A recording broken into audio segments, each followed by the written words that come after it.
नौशरो फिरोज वेझो क़ौमी शाहराह ते ट्रालर जो मोटरसाइकिल खे टक्कर, मोटरसाइकिल ते सवार 4 ॼणा फौत।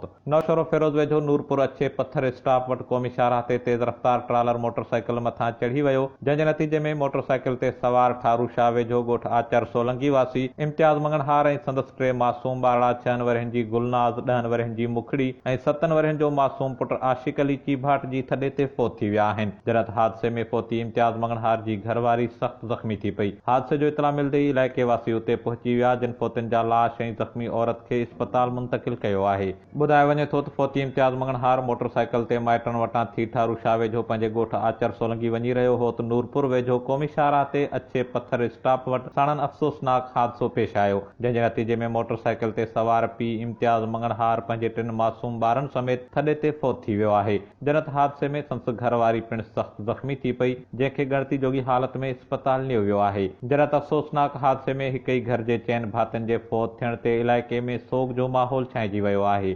काज़ी Zulfiqar Kawish, digital media reporting team, Naushahro Firoz.